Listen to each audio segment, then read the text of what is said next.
Assalamu alaikum. Wa alaikum assalam wa rahmatullah. My name is Ali Masood Kubir. I am from Bangladesh. From Bangladesh, yes. Huzur, about the question I want to ask you that about the mojeja, the miracles what when we read in the Surah Baqarah about the Moses that he divided the sea. That's right. And when I read the explanation, then I saw that the explanation is given according to our Jamaat, that is logical and historical like this. But then the question arises in my head that when Musa alayhi salam, I don't remember exactly, he wrote something and the God Almighty Allah signed that, then the ink fall down. So what is the explanation of that? You see, it is not as... your question is very valid. I'm glad that you think very intelligently and ponder over these things. Right. The explanation given by us is a suggestion. It could be another explanation. And the recent discoveries, archaeological discoveries, are in fact opening new possibilities as to what might have happened. Right. Because it is reported that about in the time of Moses, in the Mediterranean, an island erupted with such force as it sent mountain-like waves rushing towards the Mediterranean soil. Egypt being one of those places which stood by the mouth of the Mediterranean, by the side of the Mediterranean. So some scholars have suggested that that special event must have taken place during that time. The mu'jiza was not that Moses crossed the sea. because he crossed at a time when it was the time of the ebb, when the waves had ebbed out and the water from the flow of the Nile was not sufficient to drown the people there, because it was a delta area and the water was spread out. But as Pharaoh entered, that tidal wave, which was specially created by that explosion in the Mediterranean, that hit Pharaoh and his people. And it as if it were two mountains had got together.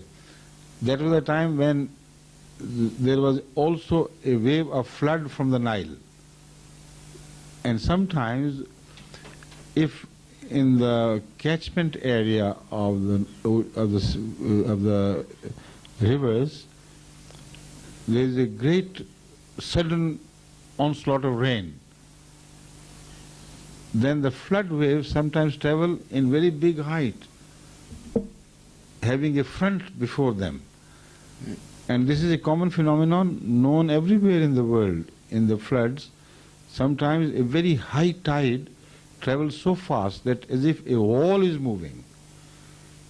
So that happened. This is Mu'jiza, the timing of the two things.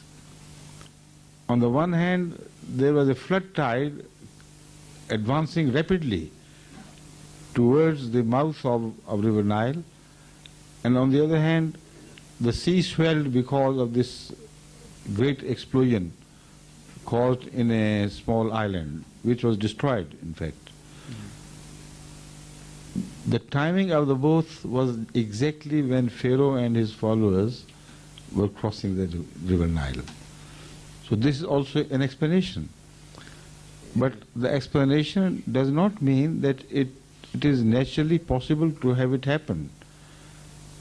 The timing, the organization, the perfect separation of the right from the wrong, while God had promised Moses that you would be saved, all these together make it a Mu'jiza. So scientific explanation does not take away the wonder from a Mu'jiza. It still remains a Mu'jiza.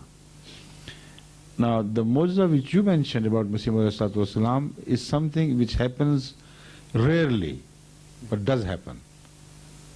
And it happens not as a sign of truth to the non-believers. It always happens within the community of the believers. So this is what should be remembered. Such mu'jizat as are freaks of nature, which we cannot understand, they are never presented to the enemies.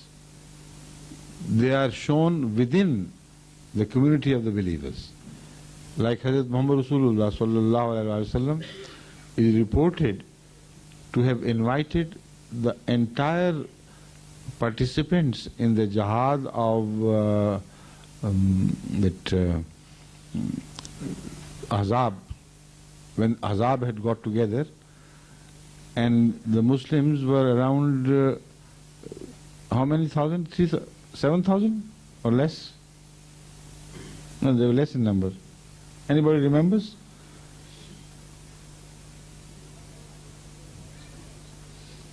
There were certainly more than the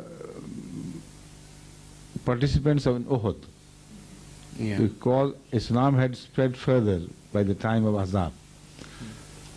So all who were involved in digging the channel to separate, to save the Medina territory from the invading tribes,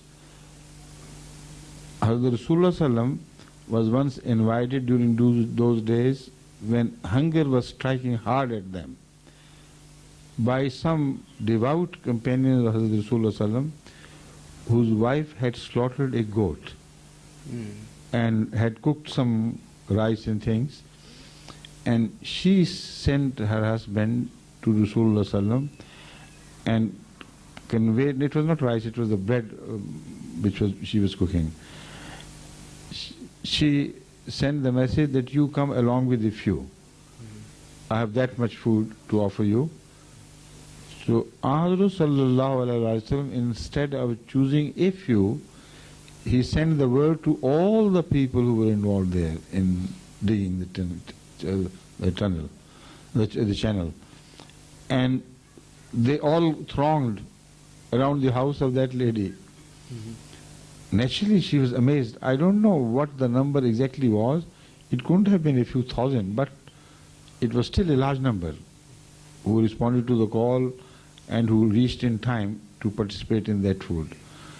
Rasulullah told her to cover the cauldron where something was cooked, good meat was cooked, and cover that we call parat, that dish where kneaded flour was kept with some cloths.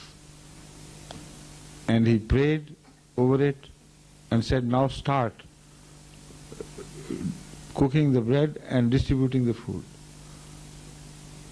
And very authentic reporters tell us that they kept on distributing the food, and neither the kneaded flour ended nor whatever was cooked of meat in the cauldron finished until everybody was fed. And when this was over, then there was enough left for the family to eat. Now, this is something which is not presented for the non-believer's eyes. Such mu'jizat take place only to increase the faith of those who have already believed. Because about the mu'jizat, such mu'jizat, the Holy Quran says, never have people benefited from mu'jizat. When have they? Pharaoh and his people, despite seeing so many mu'jizat, still rejected the truth, and it all happened also at the time of Jesus Christ. He is known to have shown many mu'jizat, but how many could he convert? 30 at most, two of which had renegated, of course. So this is the nature of mu'jizat. There is some mu'jizat are called khawariq adat. They're freak of nature. They're in breach of apparent breach, not real. Apparent breach of the laws of nature. Such mu'jizat take place not for the enemy's eyes, but for the eyes of the believers. And this is the mu'jiza which you have mentioned is just one of those. So Huzur, you see on that point the problem comes. One of my friend, I gave him the books from Muslim Islam. So he told me that he believes Muslim Islam. He is the promised Messiah. Mm-hmm. But he doesn't interested. He didn't say I don't believe like all the caliphs later. Okay. Because he said when I also present him the Quran, he said the way it was, the explanation was given, that our Jamaat want to show that more logic, the history and more logic like this. So because the Holy Quran is a logical book.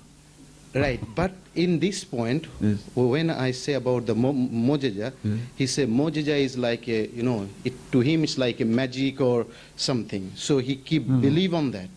You see, I have told you two incidents. Number one, that which took place in the small room by the side of the Mosque Mubarak. Yeah. And the other moja which was seen and witnessed by a large number of people at the time of Hazrat Muhammad Sallallahu Alaihi Wasallam. But it was not presented to the non-believers, not even quoted to them.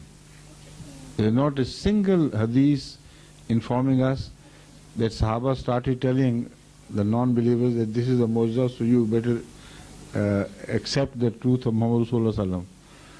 So there are two different types of mu'jizat. Right. But still, it is for you to convey as best as you can. If he is not guided, it's not your responsibility. Right? Right? Thank you.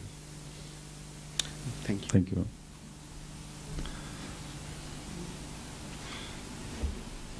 Ladies side? Instruction from the police about sparking of some cars. The police has requested that those of the guests visiting the mosque whose